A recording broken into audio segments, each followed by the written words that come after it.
नमस्कार। प्रभा साक्षी पॉडकास्ट में आप सभी का स्वागत है। आज के इस पॉडकास्ट में हम बात करेंगे कि जापान अपने युवाओं से क्यों कर रहा है ज़्यादा शराब पीने की अपील और क्यों चलाया जा रहा है कैंपेन। तो आइए सुनते हैं आज के इस पॉडकास्ट को। लेकिन उससे पहले अगर आपने हमारे चैनल को सब्सक्राइब नहीं किया है तो ज़रूर कर ले, ताकि हर रोज़ आप ऐसे ही इंटरेस्टिंग और जानकारीपूर्ण पॉडकास्ट सुन सके। शराब पीना स्वास्थ्य के लिए हानिकारक होता है, लेकिन शराब पिलाना राजस्व के लिए फायदेमंद होता है। यकीन नहीं होता तो आप भारत में ही तमाम राज्यों के बजट उठाकर देख लीजिए कि उनकी कमाई का कितना हिस्सा शराब की बिक्री से आता है। जिन राज्यों में नाम के लिए शराबबंदी है, वहाँ बिक रही शराब से राजनीति और सरकारी तंत्र में कितने हाथ गर्म होते हैं, वो भी किसी से छिपा नहीं है। दिल्ली के उप मुख्यमंत्री मनीष सिसोदिया के यहाँ शराब घोटाले में सीबीआई रेड ने देश की सियासत को गर्म कर दिया है। लेकिन आज भारत की नहीं, बल्कि एक ऐसे देश की करेंगे जहाँ राजस्व को बढ़ाने के लिए शराब की प्रतियोगिता तक रख दी गई है। ये देश है दिल्ली से 5000 किलोमीटर दूर जापान। जापान सरकार ने अपने नागरिकों को शराब पिलाने के लिए एक प्रतियोगिता की शुरुआत की है। इसके साथ ही लोगों से शराब की खपत बढ़ाने के लिए आइडिया भी मांगा गया है। ऐसा इसलिए वहाँ के युवा अपने बुजुर्गों की तुलना में कम शराब पी रहे हैं, जिसके कारण जापान में शराब से होने वाली आमदनी घट गई है। इसलिए वहाँ की सरकार अपने नागरिकों से ज़्यादा शराब पीने की अपील कर रही है, ताकि उससे मिलने वाले टैक्स में बढ़ोतरी हो और जापान की अर्थव्यवस्था को फायदा पहुँचे। एक रिपोर्ट के मुताबिक जापान के युवा बुजुर्गों की तुलना में शराब कम पी रहे हैं। इसके बाद जापान की नेशनल टैक्स एजेंसी ने युवाओं को शराब पिलाने के लिए सावेविका नाम से एक प्रतियोगिता की शुरुआत की। जापान सरकार को उम्मीद है कि प्रतियोगिता के बाद ऐसा प्लान तैयार होगा जिससे शराब पीने वाले युवाओं की संख्या जापान में बढ़ेगी। जापान की शराब से होने वाली आय में बढ़ोतरी होगी। जापान में शराब को बढ़ावा देने की आवश्यकता क्यों पड़ी?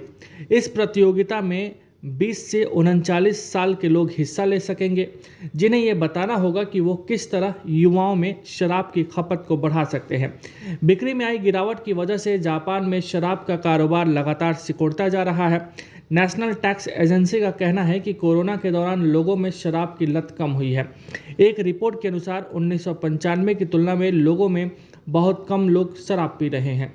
1995 में जापान में एक साल में एक व्यक्ति औसतन 100 लीटर शराब पीता था, लेकिन 2020 में यह आंकड़ा 75 लीटर तक रह गया है।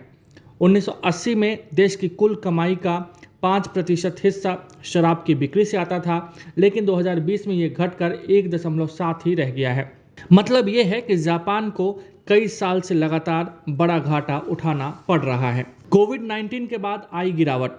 2 दशकों के डेटा से पता चलता है कि जापान में शराब पर एकत्र कर की मात्रा और बिक्री की मात्रा में कमी आई है। 2000 में शराब पर एकत्र कर 17,58,800 मिलियन येन था और बिक्री या खपत की मात्रा 95,19,913 KL थी।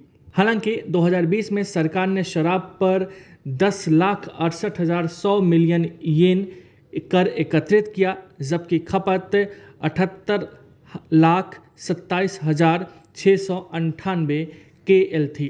पीने वाले बियर के बजाय कम कीमत वाली शराब जैसे स्पार्कलिंग शराब, चुहाई और बियर जैसे उत्पादों को पसंद करते हैं।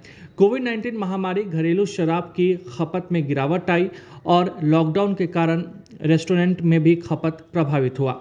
शराब कम खपत होने की एक बड़ी वजह जापान की तेज़ी से बूढ़ी होती आबादी भी है, क्योंकि विश्व बैंक की एक रिपोर्ट के मुताबिक जापान में 1/3 आबादी यानी कि 29% लोग 65 साल या उसके ऊपर की है।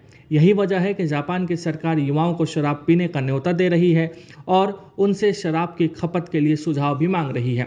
शेक विवा का लक्ष्य क्या है? इस कैंपेन का नाम है दशाके विवा। जापान की राष्ट्रीय कर एजेंसी की ओर से चलाई जा रही इस प्रतियोगिता में 20 से 39 साल के लोगों को एक अजीब काम करना है। इन लोगों को ऐसे आइडिया और प्रस्ताव लेकर आने को कहा गया है जिससे जापान में शराब की लोकप्रियता फिर से वापस आ जाए। यह प्रतियोगिता 9 सितंबर तक चलेगी। जापान में शराब की खपत वर्ष 1995 में 100 लीटर सालाना थी, लेकिन 2020 में गिरकर 75 लीटर पर आ गई है। यानी कि 1995 की तुलना में जापान के लोग 2020 में बहुत कम शराब पी रहे हैं। जापानी स्वास्थ्य मंत्रालय खुश नहीं। जापान के भीतर भी सरकार के इस फैसले की आलोचना हो रही है। जापानी स्वास्थ्य मंत्रालय भी कर एजेंसी के इस फैसले से खुश नहीं है। प्रतियोगिता की घोषणा युवा अर्थव्यवस्था में शराब की लत से उत्पादकता पर पड़ने वाले दीर्घकालिक परिणामों के प्रति भी सरकार को चेतावनी दे रहे हैं। आज के लिए इतना ही। अगले पॉडकास्ट में किसी और मुद्दे पर देंगे विस्तृत जानकारी। जुड़े रहिए प्रभा साक्षी के साथ।